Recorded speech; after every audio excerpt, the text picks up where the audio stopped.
주신 하나님 말씀은 신약 성경 누가복음 14장 1절에서 14절까지 말씀입니다.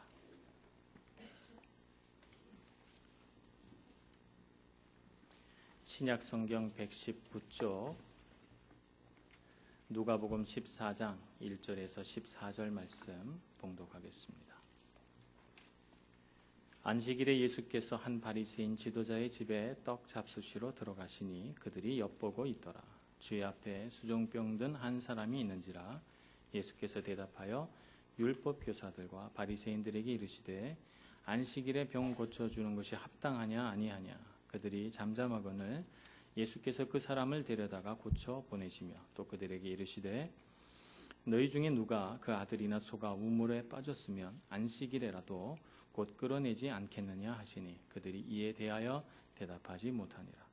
청함을 받은 사람들이 높은 자리 택함을 보시고 그들에게 비유로 말씀하여 이르시되 내가 누구에게나 혼인잔치에 청함을 받았을 때에 높은 자리에 앉지 말라. 그렇지 않으면 너보다 더 높은 사람이 청함을 받은 경우에 너와 그를 청한 자가 와서 너더러 이 사람에게 자리를 내주라 하리니 그때에 내가 부끄러워 끝자리로 가게 되리라. 청함을 받았을 때에 차라리 가서 끝자리에 앉으라. 그러면 너를 청한 자가 와서 너더러 벗이어 올라앉으라 하리니 그때에야 함께 앉은 모든 사람 앞에서 영광이 있으리라.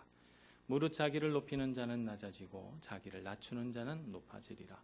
또 자기를 청한 자에게 이르시되 내가 점심이나 저녁이나 베풀거든 벗이나 형제나 친척이나 부한 이웃을 청하지 말라. 두렵건대 그 사람들이 너를 도로 청하여 내게 가품이 될까 하노라. 잔치를 베풀거든 차라리 가난한 자들과 몸 불편한 자들과 저는 자들과 맹인들을 청하라. 그리하면 그들이 갚을 것이 없으므로 내게 복이 되나니 이는 의인들의 부활 시에 내가 갚음을 받겠음이라 하시더라. 아멘. 찬양대의 찬양으로 하나님 앞에 영광 올려드리겠습니다.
우리 찬양대의 찬양처럼 주님의 빛을 따라서 함께 걸어가는 우리 밀라노 한인교회 공동체가 되기를 소원합니다. 주님의 빛을 바라볼 때 우리의 삶에 실패가 없고 흔들림이 없습니다. 주님의 빛을 늘 우리 앞에 모시기를 소원합니다. 목사도 스트레스가 있습니다. 어떤 분들은 1년에 한두 번 정도는, 어떤 분은 이제 저한테 물으세요. 목사님은 주일 말고 주중에는 뭐 하십니까? 이렇게 물어봐요. 물어본 이유는 제가 주중에는 노는 것 같아서, 주일 하루만 일하는 것 같으니까 주중에는 뭐 하나 되게 궁금한 거죠. 목사도 스트레스가 있어요. 뭐 우리 직장 다니시는 분들 스트레스 굉장히 많은 거 제가 알고 있습니다. 목사는 주로 해결할 수 없는 문제를 가지고 씨름하니까 이제 또 거기서 오는 스트레스가 많이 있습니다. 이런 것들은 이제 잘 해결해야 되는데, 제가 스트레스를 어떻게 해결할까 하다가 한 10여 년 전에 사진 취미를 좀 가져야 되겠다. 그래서 제가 카메라를 한 대 샀어요. 카메라가 굉장히 비쌉니다. 또 본체 따로 사야 되고 렌즈 따로 사야 되고 이렇게 되니까 제가 아내 몰래 샀습니다. 일단 저질러 놓고 야단은 나중에 맞자. 그래서 제가 그때부터 사진기 들고 다니면서 상당히 열심히 찍었고, 또 책도 보면서 뭐 어떤 구도로 어떻게 찍으면 좋겠나 뭐 이런 것도 생각해보고, 어떤 때는 뭐 한 1000장 정도 찍어 갖고 와서 그 정리하느라고 2-3시간을 보내기도 하고 말이에요. 뭐 이렇게 했습니다. 그런데 사진을 취미로 갖게 되니까 아주 이상한 현상이 하나 발생이 됐는데요. 제가 아무리 아름답고 좋은 현장에 가도요, 즐기지를 못해요. 사진기 들고 다니면서 찍느라고. 그리고 막 사진 찍을 때요, 이 사람을 세워놓고요, 막 이래놓고 이렇게 찍고 저렇게 찍고 해야 되니까 찍는 저는 흥미롭습니다만, 모델이 된 제 아내와 딸은 아주 굉장히 고통스러운 거예요. 그리고 제가 사진을 이렇게 놓고, 어떤 거는 막 같은 사진이 한 여러 장 나오는데 그 중에서 제일 잘 나온 걸 하나 골라야 되잖아요. 이게 쉽지 않아요. 게다가 정말 내가 본 풍경은 너무너무 아름다웠는데 실제 사진에 찍힌 결과물은 거기에 못 미치니까 막 속상하기도 하고요. 뭐 이런 것들. 그래서 더 비싼 렌즈를 사야 되나 뭐 이런 생각에 빠져들고 말입니다. 이런 생각이 들었어요. 생각해 보세요, 여러분. 제가 찍은 사진은 제가 풍경을 보고 찍은 제 작품이에요. 그죠? 근데 사실은 제가 이 사진을 왜 찍었습니까? 하나님이 만들어 놓으신 이 아름다운 풍경, 하늘과 바다와 산과 집들과 성들과 사람들을 제가 마음에 담고 그걸 즐기려고 찍은 거 아니에요? 근데 사실은 그걸 즐기지 못하고 내 사진을 가지고 내 작품이 잘 나왔나 못 나왔나, 이번엔 구도를 잘 잡았나 못 잡았나, 뭐 뒤에 아웃포커싱이 잘 됐나 못 됐나, 뭐 이런 걸 가지고 생각하고 있으니까 불현듯 사진 작업을 하는 제 자신이 어리석게 느껴졌어요. 그래서 제가 언제부턴가 사진기를 잘 안 갖고 다니기 시작했습니다. 그냥 뭐 베네치아를 가도 카페나 혹은 뭐 리스토랑테나 이런 데 앉아서 마음에 담으려고 이렇게 해봤습니다. 파란 하늘. 베네치아는 참, 우리 어떤 집사님이 저한테 그러시는데, 베네치아는 비가 오면 비가 와서 아름답고, 하늘이 맑으면 맑아서 아름답고, 흐리면 흐려서 아름답고, 아침도 아름답고 점심도 아름답고 저녁도 아름답대요. 그래서 베네치아는 아무리 가도 질리지 않는다고 그렇게 말씀하신 걸 제가 들은 적이 있어요. 정말 그런 것 같아요. 그리고 어느 때든지 가서 그 모든 것들을 누려보려고 하니까 그제서야 제 마음에 사진으로 찍히듯이 담겨지는 것입니다. 산에 갔을 때, 혹은 뭐 또 제노바 항에 갔을 때, 어느 때든 그것을 마음에 담으려고 하니까 그것이 오래 남아요. 하나님께서 만들어 놓으신 작품을 내 눈으로 직접 바라보고 그걸 마음으로 찍을 때 그것이 제 마음의 기쁨이 되고 즐거움이 되는 것을 알게 됐습니다. 제가 찍어 놓은 내 작품은 실제로 하나님이 만드신 것을 사진으로 담기는 했습니다만, 내 작품이라 어떤 때는 그 작품을 막 이렇게 보면서 흡족해하는 내 자신이 하나님을 즐거워하기보다는 내 작품을 즐거워하는 나르시시즘은 아닌가, 뭐 이런 생각을 문득 해보게 되는 것이죠. 삶을 바라보는 관점도 그런 것 같아요. 어떤 사람은 내가 이렇게 놓은 것을 바라보면서 즐거워합니다. 내가 얼마나 유능한 사람인가, 내가 얼마나 이런 일들을 많이 했는가, 또 내가 얼마나 세상에 필요한 사람인가, 이런 것들을 날마다 생각하면서 끊임없이 자기 자신을 증명해 보려고 합니다.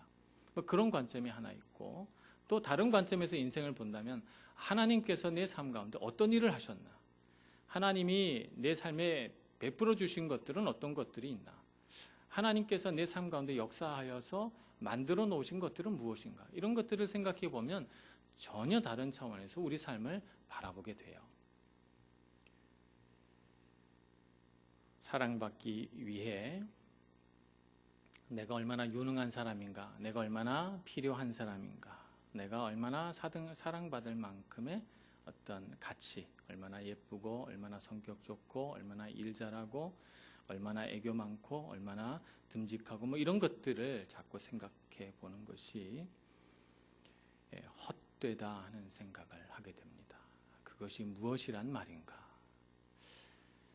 하나님께서 나를 창조하셔서 나를 얼마나 사랑하시는가라고, 그래서 나에게 베풀어 주시고 나에게 부어 주신 것들이 얼마나 많고 큰가라고 하는 것을 묵상하는 것과 비교해 보면 내가 한 일, 내가 이룩한 일들을 묵상하는 것은 참 부질없는 일로 느껴집니다. 종으로 살 것인가, 자녀로 살 것인가. 요새는 뭐 노예나 종은 잘 없으니까 이렇게 비유해 보면 될 것 같아요. 종업원으로 살 것인가, 자녀로 살 것인가. 종업원은 끊임없이 내가 얼마나 유능한 사람인가를 증명해야 돼요. 꼭 필요한 사람이 돼야 돼요. 그러니까 늘 노력해야 됩니다. 그러나 자녀는 그럴 필요가 없어요. 오늘 제 딸이 여기 있을 줄 모르고 제 딸에 대한 얘기를 하나 준비했는데, 방학하니까 제 딸이 잠을 많이 자거든요. 잠을 많이 자는데 제 딸이 공부 안 하고 잠을 많이 잔다고 해서 제가 제 딸을 사랑하기 부족하다 이렇게 느낍니까? 그렇지 않습니다. 그렇지 않습니다. 저는 제 딸이 자고 있을 때 더 이뻐요, 사실은. 그 코와 눈과 입이 얼마나 사랑스러운지 제가 어떤 때는 잠들고 있는 모습을 혼자 이렇게 바라보면서 마음이 흡족하고 정말 기쁘거든요. 자녀는 그런 것입니다. 내가 뭔가를 노력하고 힘들여 뭔가를 이룩해서 그걸로 사랑받지 않아요. 자녀는 그런 겁니다. 로마서 8장 14절 말씀부터 보면 하나님이 우리를 그렇게 사랑하신다 말씀하십니다. 우리 잠깐 찾아볼까요? 로마서 8장 14절 말씀부터 16절까지 한번 보겠습니다. 로마서 8장 14절부터 16절까지 우리 같이 한번 봉독하겠습니다. 시작. 무릇 하나님의 영으로 인도함을 받는 사람은 곧 하나님의 아들이라. 너희는 다시 무서워하는 종의 영을 받지 아니하고 양자의 영을 받았으므로 우리가 아빠 아버지라고 부르짖느니라. 성령이 친히 우리의 영과 더불어 우리가 하나님의 자녀인 것을 증언하시나니. 아멘. 우리는 하나님의 은혜로 하나님의 자녀가 됐습니다. 그래서 다시는 무서워하는 종의 영을 받지 않고요, 양자의 영을 받아서 우리가 하나님을 향해 뭐라고 부를 수 있는가 하면 아빠라고 부를 수 있다는 거예요. 아빠. 참으로 신기하게도 우리 한국말의 아빠와 히브리 말의 아빠가 발음도 똑같고 의미도 똑같아요. 참 신기합니다. 아빠라고 하는 말은 친밀감의 표현이죠. 아빠가 얼마나 좋아요, 그죠? 그러니까 친밀하죠. 그 친밀함 속에는 또 다른 것이 들어있는, 친밀감만으로 설명할 수 없는 것이 또 있어요. 그건 뭐냐면 아빠를 향한 무한한 신뢰예요. 이 아빠는 정말 나의 아빠이기 때문에 결코 나를 버리지 않을 거고, 어떤 경우에 세상 모든 사람들이 나를 버려도 나를 사랑할 거고, 아빠는 나를 위해 무엇이든지 해줄 수 있고 자기 목숨도 바칠 수 있는 그런 사람이라는 것, 그것을 그 아빠라고 하는 친밀한 단어로 우리가 묵상하고 생각하는 거예요. 거기에는 아빠를 향한 경탄과 경외심도 그 안에 담겨져 있습니다. 어렸을 때 아빠를 졸졸 따라다니는 5살, 6살, 7살 아이들, 아빠를 얼마나 경탄의 마음으로 바라봐요. 우리 아빠 힘 엄청 세다. 우리 아빠 돈 많어. 우리 아빠 뭐든지 다 할 수 있다고 믿는 우리 아이들의 마음처럼 우리가 하나님을 향해서 아빠라고 부를 때 그런 마음이 우리 안에 담겨지는 거예요. 친밀하고 신뢰하고 경탄과 경외의 마음을 가지고 하나님을 바라봅니다. 그분이 내 아빠다라고 하는 것이죠. 우리가 기도할 때 하나님을 향하여 아빠라고 부를 수 있어야 된다고 봅니다. 근데 기도할 때 아빠 이렇게 부르면 막 이렇게 닭살이 돋으면서 막 부자연스러운 분이 계실지 모르겠어요. 이런 분은 하나님과 더 가까워져야 됩니다. 정말 우리의 아빠 되신 주님, 정말 우리 아빠 하나님 앞에서는 우리가 마치 6살, 7살 어린아이가 된 기분으로 그렇게 하나님을 사랑하고 하나님의 사랑을 받아야 됩니다. 그런데 우리가 왜 하나님을 향해 아빠라고 부르지 못할까? 그런 어려움이 왜 생기고 그런 친밀감들은 왜 생겨나지 않고 이 단어가 부자연스러울까? 실제 우리 삶에서 겪은 실망과 아픔이 우리 삶 안에 있기 때문에 그래요. 어떤 청년이 아주 좋은 부모님 밑에서 컸어요. 부모님은 경제적으로도 아주 유복하고 이 아이가 원하는 건 뭐든지 해줘요. 이 아이는 어렸을 때 책을 참 좋아했어요. 그래서 책을 읽는데 주로 이제 과학책, 과학 분야 속에서도 이제 생물학 책 이런 것들을 많이 읽어서 그런 걸 보면 되게 흥미롭고 생물들이나 그 신체나 뭐 이런 것들을 보면 너무 호기심이 자극이 돼서 자기도 모르게 몇 시간씩 책을 보게 되는 거예요. 이런 모습을 본 부모님이 이 아이를 책벌레라고 놀렸어요. 그러니까 부모님 눈에는 그것이 너무 좀 낯설게 느껴졌나 보죠. 책벌레라고 놀렸어요. 그러니까 이 아이가 부모님은 내가 책 읽는 걸 별로 안 좋아하나 봐 이렇게 생각한 거죠. 부모님이 뭘 좋아하나 그랬더니 운동을 해서 막 상을 받아 갖고 오고 축구 같은 거 해서 골을 넣고 그러면 되게 좋아해요. 그래서 이 아이는 스포츠 선수가 되기로 결심했어요. 열심히 운동하고 막 학교에서도 두각을 나타내는 그런 스포츠맨이 되려고 했어요. 자연히 성적이 떨어졌습니다. 고등학교 졸업할 때쯤 돼서는 대학을 가기에는 성적이 좀 모자랐어요. 아빠가 말합니다. 이봐 아들, 나는 대학 안 나왔지만 이렇게 잘 살잖아. 난 사업했고 이렇게 성공했어. 너도 굳이 대학 갈 필요는 없어. 이렇게 얘기를 했어요.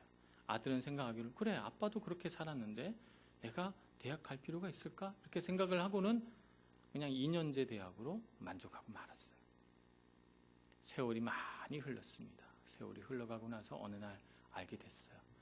자기가 아직도 생물학을 좋아하고 있고 자기가 아직도 그것을 공부하고 싶은 미련이 남아있고 자기 마음속에 계속해서 그때 내가 대학을 갔었더라면 내가 생물학을 전공했었더라면 라고 하는 후회가 남고 있다는 것을 알게 됩니다. 그런데 왜 그렇게 못했어요? 부모에게 사랑받는 아들이 되려고 내가 정말 하고 싶은 것 하나님께서 나에게 심어놓은 호기심과 재능과 관점과 그런 재능들을 내가 무시한 거예요. 사랑받는 아들이 되려고 말이죠. 부모가 요구하지 않았어요. 로맨틱 코미디를 좋아하는 여자가 있고 또 모험 영화를 좋아하는 남자가 있습니다. 두 사람이 서로 좋아해서 연애를 했어요. 근데 남자는 로맨틱 코미디를 아주 딱 싫어하는 거예요. 아주 지루하다고 같이 안 보려고 그래요. 남자의 사랑을 얻기 원하고 남자와 같이 있고 싶으니까 이 여자친구는 로맨틱 코미디를 포기했어요. 그걸 포기하고 영화나 이런 걸 보게 되면 항상 남자가 좋아하는 그런 것들을 골라서 같이 보게 하고 늘 자기 자신에게 말하기를 나는 모험 영화도 좋아해 라고 생각을 했죠. 어느 날 알게 됐어요. 자기는 그 영화가 딱 질색인 걸 알게 됐어요. 그래서 자기가 그 좋아하는 영화를 못 봄으로 인해서 영화 자체를 싫어하게 됐다는 걸 알게 됐죠. 영화는 보기 좀 말자 이렇게 된 거예요. 우리가 살아가는 우리 삶을 이렇게 보면 하나님께서 만들어 놓으신 하나님께서 창조하신 자기 자신을 잃어가는 우리 모습을 보게 돼요. 하나님께서 우리를 이렇게도 만들고 저렇게도 만들었는데 우리는 누군가에게 사랑받고 누군가에게 인정받고 누군가에게는 꼭 필요한 사람이 되려고 노력하다 보니까 하나님이 내게 주신 재능, 하나님께서 내게 주신 호기심, 하나님께서 내게 주신 나만의 독특한 특질을 잃어버리고 남이 원하는 내가 되어가고 있는 우리의 모습을 보고 있는 것이죠. 그래서 우리는 회복해야 합니다. 하나님의 사랑을 회복해야 하고 하나님께서 우리를 바라보시는 그분의 관점을 회복해야 됩니다. 샌드라 윌슨이라고 하는 분이 있어요. 제가 그분의 책을 몇 권 갖고 있습니다만 제가 그분의 책을 흥미있게 읽게 된 이유는 그분이 살아온 삶이 독특하기 때문입니다. 그분은 어머니가 아주 심한 우울증을 앓았어요. 어렸을 때 늘 어머니가 우울증 때문에 괴로워하고 또 몇 번 자살 시도하는 것도 보면서 컸어요. 그래서 나는 어머니처럼 살지 말아야지 이렇게 생각을 했는데 이분도 또한 자녀를 낳고 나서 심한 우울증에 시달려서 뭐 한 2번인가 자살 시도를 하는 이런 소동을 벌였어요. 그리고 나서 이분이 상담 심리학을 전공하고 그 분야의 박사가 되고 그러면서 그 공부를 통해서 자기 자신을 치유해 가기 시작합니다. 그 자기 치유의 과정을 책으로 써서 냈는데 그래서 제가 그분의 책을 좋아하고 또 즐겨 읽었습니다. 그분이 어느 날 하나님께 기도했어요. 정말 자기는 자기 마음속에 하나님께서 아빠이시고 그래서 그 아빠 하나님께서 나를 너무너무 사랑하신다는 사실이 머리로는 알겠는데 가슴으로는 잘 안 느껴지는 거예요. 그래서 하나님께 기도했다고 합니다. 하나님, 저는 하나님의 사랑, 하나님께서 정말 저를 딸로 여기시고 나를 얼마나 사랑하시는지 그게 아직 느껴지지 않습니다. 제게 그게 느껴지게 해주세요 하고 막 간절하게 기도하다 보니까 저도 모르게 눈물이 나고 막 그 하나님 앞에서 정말 간절한 마음으로 기도하게 됐다는 거예요. 바로 그 순간 놀라운 일이 그 샌드라 윌슨이라고 하는 이 상담 심리학 박사에게 임하게 됐어요. 하나님의 음성이 갑자기 마음 안에서 들려지기 시작한 것입니다. 그래서 펜을 들고 막 적기 시작했어요. 그 적은 것을 제가 지금 읽어드리겠습니다. 사랑하는 딸아, 나는 너를 항상 사랑한단다. 내가 태중에 있을 때부터 너를 사랑했고 내가 사랑받지 못하다고 느낄 때에도 나는 너를 사랑했다. 그리고 지금도 사랑한단다. 내 사랑 속에서 너는 편히 쉴 수 있고 다른 사람을 섬길 힘을 얻을 수 있단다. 다른 사람을 사랑할 힘도 얻을 수 있다. 나는 너를 영원히 사랑할 것이야. 너는 내 것이기 때문이지. 너는 내 아들의 피로 산 아주 소중한 사람이란다. 너는 내게 속해 있고 나는 너를 알고 너를 선택한 아빠 하나님이다.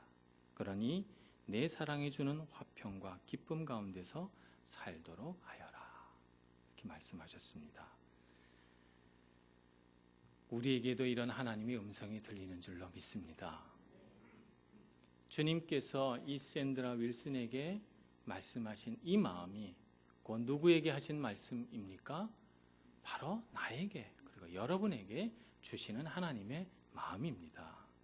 이런 마음으로 우리를 바라보고 계시고 우리를 사랑하십니다. 그런데 우리는 이런 하나님 아버지, 아빠이신 하나님 아버지를 잘 모른 채 자꾸 하나님의 이미지를 왜곡해서 생각해요. 누구 때문에? 우리가 경험한 이 세상의 사람들 때문에 그 하나님의 얼굴에 우리가 경험한 사람의 얼굴이 오버랩돼 있으니까 하나님의 마음을 잘 모른 채 살아가게 되는 것이죠. 아마 그런 사람이 예수님의 제자 가운데에도 있었나 봅니다. 그래서 제자 중 한 사람 빌립이라고 하는 이 제자가 예수님께 질문합니다. 주님, 우리에게 아버지를 보여주옵소서. 이렇게 요청합니다. 요한복음 14장의 말씀입니다.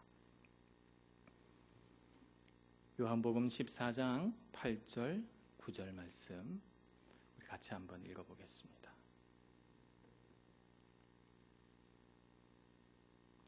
시작. 빌립이 이르되 주여 아버지를 우리에게 보여 주옵소서. 그리하면 족하겠나이다. 예수께서 이르시되 빌립아, 내가 이렇게 오래 너희와 함께 있으되 내가 나를 알지 못하느냐? 나를 본 자는 아버지를 보았거늘 어찌하여 아버지를 보이라 않으냐. 아멘.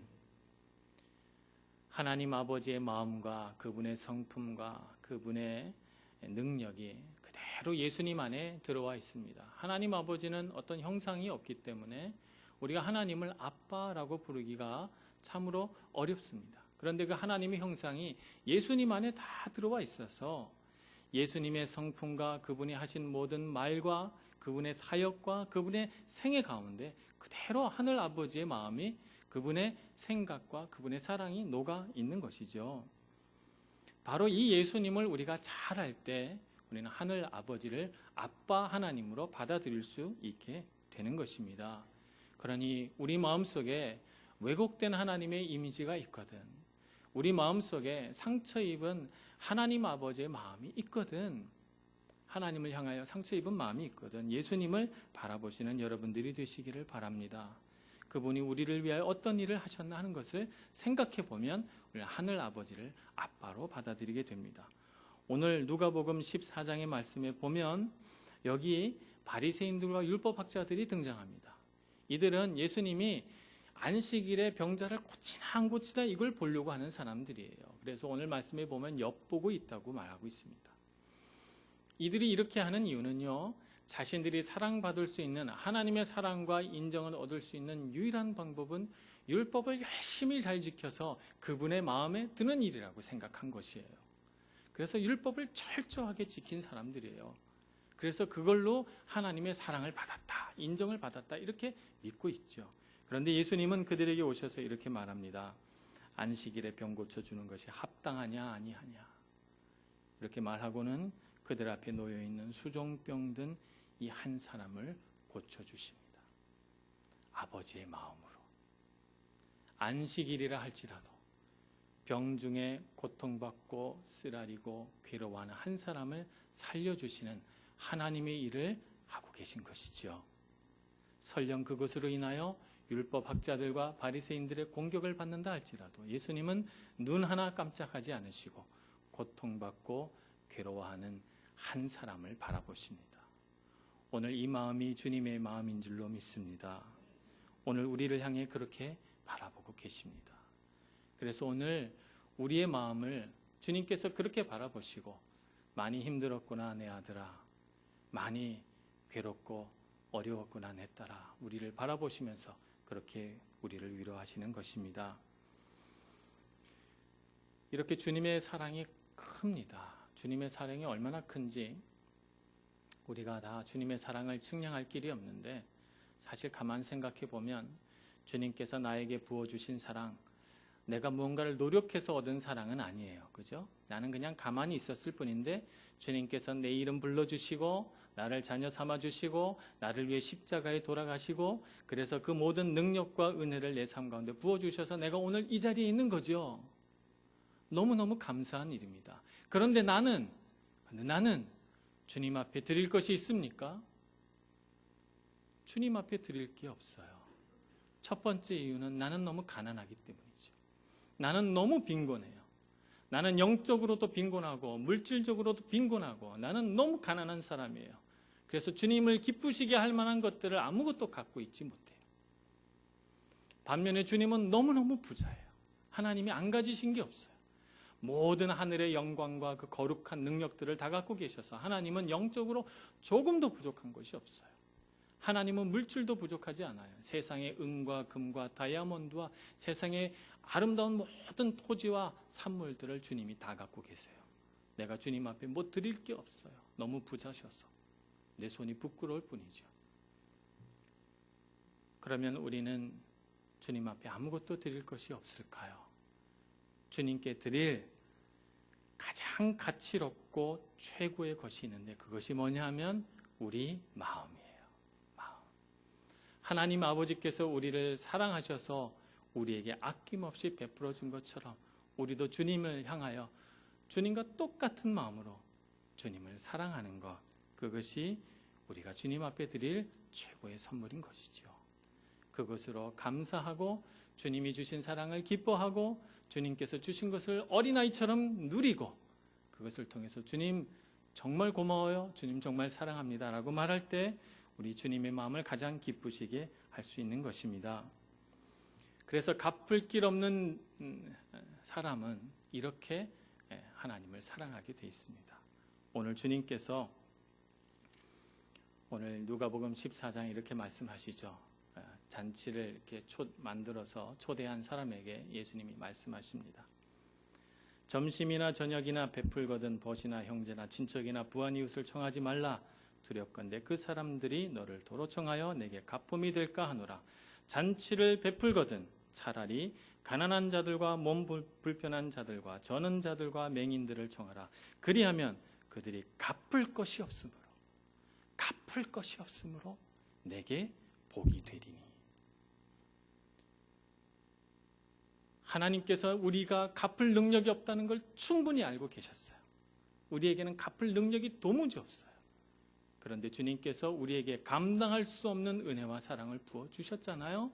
그러니까 우리가 어떻게 하나님의 이 감당할 수 없는 사랑을 갚아나갑니까? 우리도 동일하게 갚을 능력이 없는 사람들에게로 가서 하나님의 사랑을 부어주실 때 주님께서 그것을 주님을 향하여 드린 것으로 간주하는 것입니다. 그러므로 우리도 갚을 능력이 없는 사람에게로 가야 할 줄로 믿습니다. 헝가리 단기 선교를 준비하면서 제 마음속에 그런 생각이 들어요. 헝가리와 슬로바키아 국경성에 헝가리 사람들조차도 관계하기를 꺼리는 집시마을, 그곳에서 정말 가난하게 살아가면서 세상에서 가장 소외된 사람들로 인정도 사랑도 아무것도 갖지 못한 채 살아가는 그들이야말로 갚을 능력이 없는 사람들이구나. 그들에게 하나님의 사랑을 전해주는 것이 우리가 해야 되는 일이구나. 또 그 먼 곳 헝가리뿐만 아니라 우리 주변을 바라봅니다. 내가 주로 생각하는 것들은 내가 이런 것들을 주면 상대방은 나에게 뭘 줄까? 내가 이렇게 상대방의 선을 베풀면 상대방도 나에게 선을 베풀겠지라고 하는 막연한 이런 생각을 가지고 우리가 많은 관계를 맺습니다만, 하나님이 정말 기뻐하시고 원하는 관계는 갚을 능력이 없고 갚을 것이 없는 사람에게로 가서 그들에게 하나님의 사랑을 부어주는 것이 하나님이 원하는 관계요, 하나님이 기뻐하시는 일이라 하는 것을 알게 됩니다. 우리 주변에 그런 사람들이 얼마나 많이 있습니까? 갚을 능력이 없는 사람들이 너무 많아요. 우리 청년들 여기 와서 열심히 유학생활을 하지만 그들에게 갚을 능력이 별로 없죠? 별로 없어요. 우리 청년들을 사랑해야 됩니다. 우리 나가면 노숙자들 정말 많아요. 그죠? 그들에게 갚을 능력이 없어요. 그들을 긍휼히 여기고 불쌍히 여겨야 됩니다. 우리 이웃들 중에도 갚을 능력이 없는 사람들이 얼마나 많아요. 정말 세상 사람들에게 차가운 냉대를 받으며 때로는 내 인생에 도움이 안 될 사람이라고 생각해서 소외당하고, 그래서 잊혀진 사람들, 누구나 가까이 가기를 꺼려하는 사람들이 얼마나 많이 있습니까? 우리는 그들에게로 가야 하고 그들을 변화시켜야 하고 하나님의 사랑으로 섬겨야 하는 것입니다. 오늘 우리는 그와 같은 사명으로 이 세상을 살아갑니다. 그러니 갚을 능력이 없는 사람으로서 감당할 수 없는 하나님의 사랑을 부음받은 우리가 그런 사랑으로 이 세상을 살아가고 베풀고 섬기는 그런 저희들이 돼서 하나님의 능력을 드러내고 하나님의 사랑을 드러내는 저희들 모두가 되기를 간절히 소원합니다. 기도하겠습니다. 하나님, 은총을 부어 주옵소서. 갚을 능력도 없는 저를 무엇이라고 이토록 사랑해 주시며 은혜를 베풀어 주시는지요. 주님의 사랑에 날마다 기뻐하고 감격하고 누릴 줄만 알았지, 주님이 원하시는 그것이 갚을 능력이 없는 사람에게 또 베풀어 주는 것인 줄 몰랐습니다. 주님, 우리에게 하나님의 사랑을 부어주시고 갚을 길 없는 사람에게로 나아가는 저희들 되게 하여 주시옵소서. 예수님의 이름으로 기도합니다. 아멘.